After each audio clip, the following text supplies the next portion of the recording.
All right, y'all, what is up and welcome back to another video out here in Galveston Bay. We have 3 big rods set out, as you can see right here behind me, and we're throwing big pieces of blue crab and mullet. And if that doesn't tell you what we're going after, let me explain. Today we're out here trying to catch some big bull redfish and big black drum. Y'all stick with it, stay tuned. We're gonna hope that one of these rods gets bent over here shortly. Let's see if we can hook into something massive.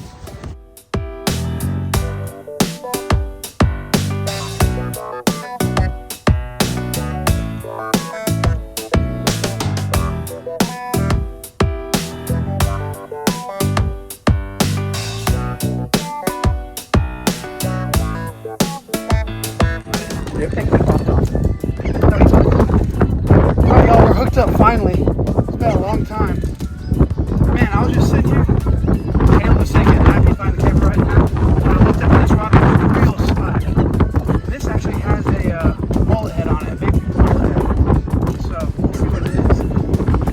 This way. We got it up in the shallows right now.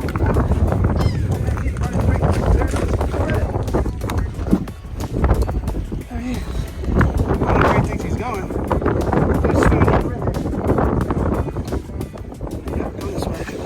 There we go.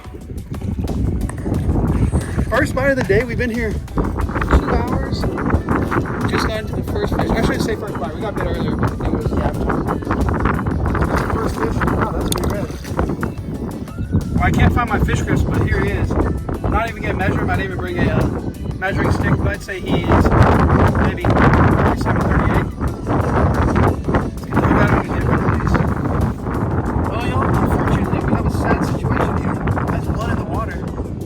Down in the gills, the circle hook did not do its job, and it did not just get him in the corner of the mouth. It went all the way down the gill, and you can see the blood dripping out. So, unfortunately, I don't want to release this guy. I hate killing him, but we are going to go ahead and keep him because he's dead. I mean, you can see the blood pouring out. I have not used my drum tag for this year, so I can legally keep this. I do have my drum tag still, and I've never even kept a bull red, but just because we don't want to release a dead one, there's no point in doing that. We can at least put this meat to good use. We're going to take it home and clean it up, and I guess we'll be doing a catch-up for y'all guys. So, let's see what we can make out of this guy.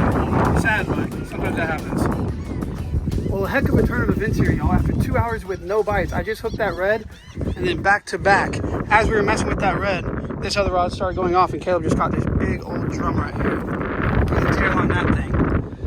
Big as your hand. That's a big one. We're gonna get him unhooked. Actually, he's already unhooked. The hook fell right out. And get him released. That's a good one. All right, hooked up again. Seems like that bite is turned on. This bit of mullet head again casted way out there. It's been in the water for maybe 15 minutes, and he's on that ledge right now. What we found is if you don't horse him over the ledge, you're gonna lose him. Last time we were here, we lost 4 fish, but we didn't horse him up over that ledge. It goes from like, I don't know how deep the intercoastal is, anywhere from 10 to 20 feet, up to about 2. And he's on top now. Now that he's up here, we can loosen our drag a little bit and play him out.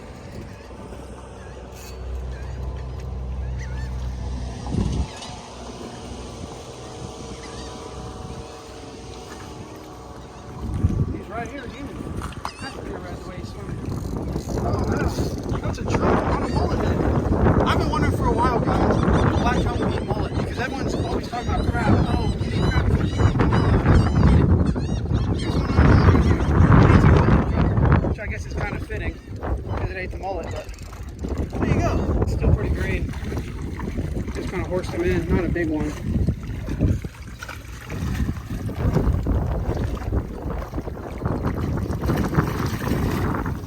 Right up on the land like a whale.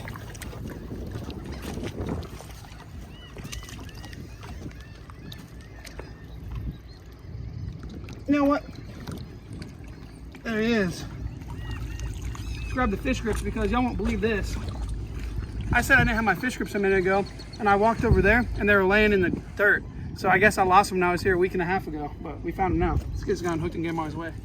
All right, there he is, y'all. Just a little guy, probably about 32 inches. We're gonna go ahead and get the release on for y'all.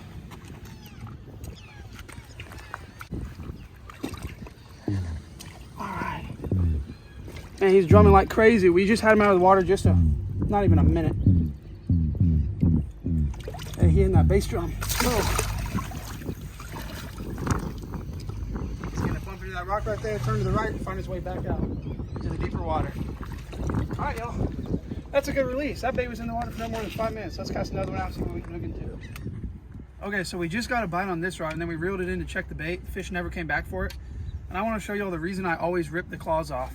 Look at that. It bit the claw and cracked it, never came back for it. I always rip them off, and this was like the one time I chose to not take it off just because I was like, oh, I'll throw it out there, it'll be a bigger bait, whatever. And that's exactly what happened. So we're gonna grab another crab, cut it up, rip the claw off this time, and then we'll chunk out another bait out there and hopefully we can get hooked up.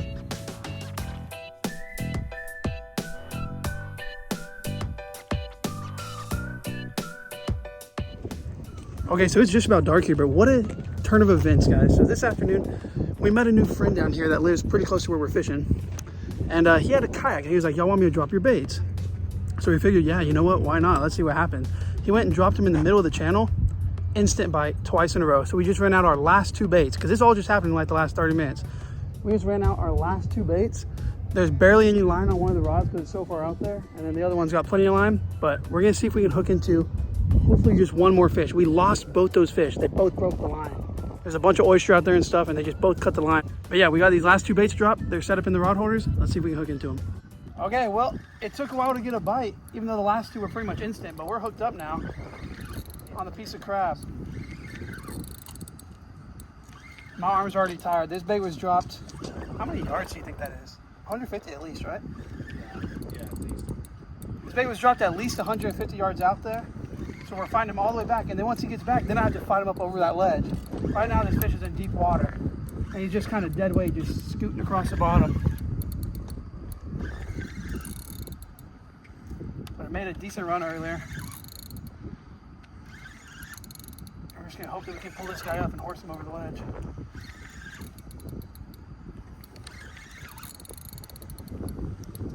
He's on the ledge right now, I'm gonna guess. Just pumping them in, reel down, lift up, reel down, lift up, just bring that fish to you.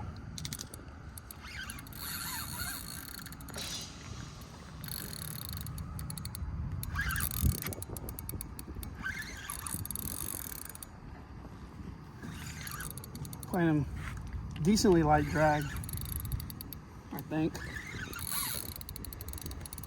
He does not like that shallow water.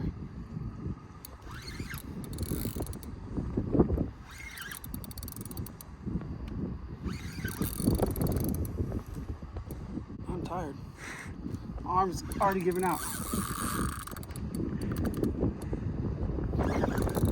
Dude, he's pulling. I cannot get this fish out. Is he big? I don't know. It's so hard to tell if these fish are big or not when they're on that ledge right there. I mean, you don't want to horse them, but you do have to horse them because if you don't, then they're going to pop off. Not crazy tight, but... Let me know if you need me to take over. I got it.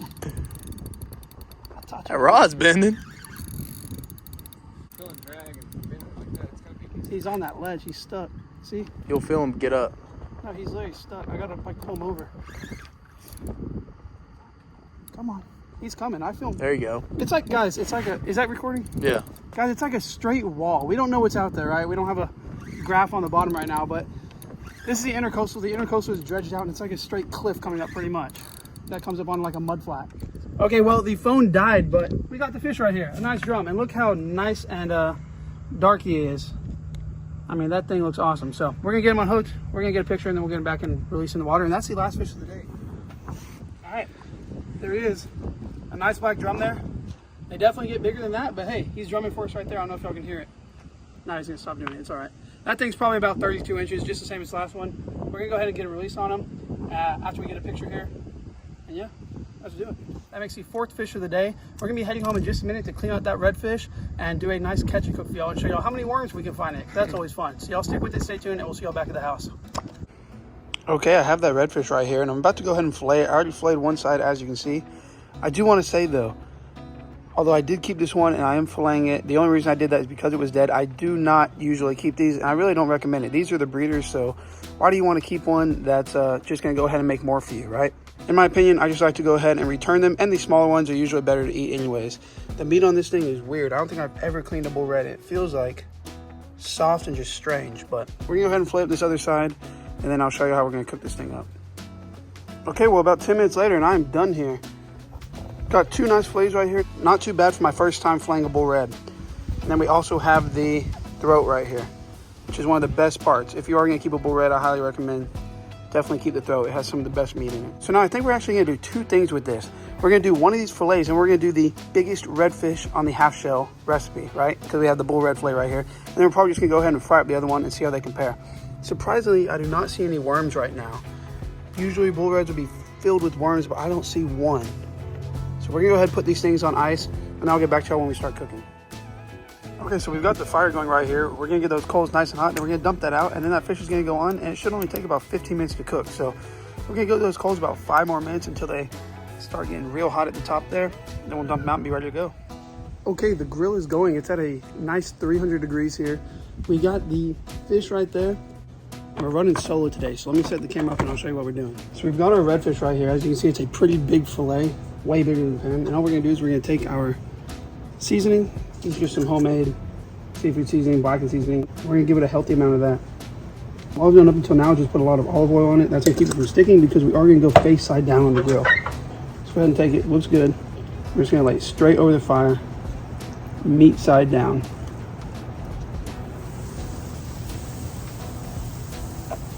We also have a redfish throat right here, which we're going to season up good. We're gonna do the same thing with that.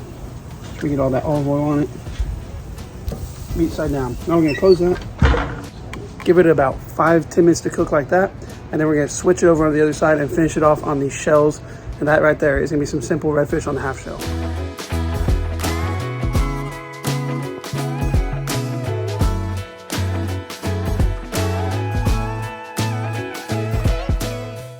Okay, the fish has been going long enough to where it's time to flip it. As you can see, I also put on a ton of chicken right here, making sure not to let that touch the fish. But wow, look how much that fish has shrank already. It was like that long and now it's already shrunk up to like a normal redfish fillet.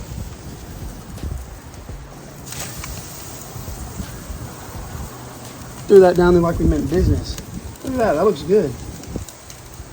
Nice and charred on top, starting to get that blackened look. We're gonna close the grill, let it cook about 10 minutes and it'll be completely ready to eat. Let's check the throat while we're here. Perfect.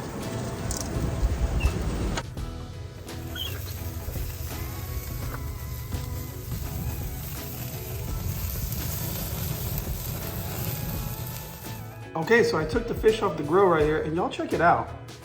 This is off of a 37-inch redfish. This is one fillet off of a 37-inch bull red, and it fits on a normal plate, pretty much, sticking off like an inch on the end, but that's crazy. This is just more of a reason not to keep those big ones. They're a lot of bone and not as much meat as you would think. It is pretty thick, I'll give it that. I mean, this thing took so long to cook, I don't even want to show y'all the bottom. I haven't even looked at it. I mean, check it out though, it curled up, like all weird. It literally just curled. So you can see the scales flying off. Pick this thing up like a turkey leg. Look at all the scales under there. They made it curl up into this weird little shape right here. But yeah, let's give it a try and let's see. Pretty thick, but you would think that a 37-inch redfish would be a lot longer than this. Let's get a piece right off the top. I can already tell it's real tough. Oh my gosh.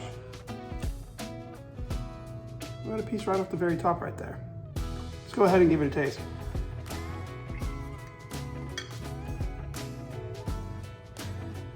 Yeah, that's not my thing. It tastes good, but the texture is just weird. It's like, I don't want to say it's like Jell-O, but it is. Very strange, guys. Probably won't be keeping another one of these things. I mean, it's fully cooked. I checked it with the thermometer. We were hitting like 150, so this is definitely cooked fish right here. If y'all could see me ripping this off, let me show you. There. I mean, check this out, look. It's like rubber. These big fish have a lot of just straight muscle and everything, and you can see the difference in texture. I mean, it's crazy. I don't even know, like I could grab this and just, it doesn't flake at all. If you've ever eaten the belly meat off of a fish, like off of a gaff top or something, like catfish, and it's like that rubbery texture, that's how this whole fillet is. That's the best way to describe it. So I won't be keeping another one of these. You get a tag every year, and I believe you can purchase an extra tag, but I definitely won't be doing that probably ever, unless one of them dies again. It's just better to take it home and not waste it. I do have some more I'm gonna fry. I'm not gonna do that for the video because that would take way too long. So thank you guys so much for watching. I hope you all enjoyed. Let's try one more bite of this before we close it out.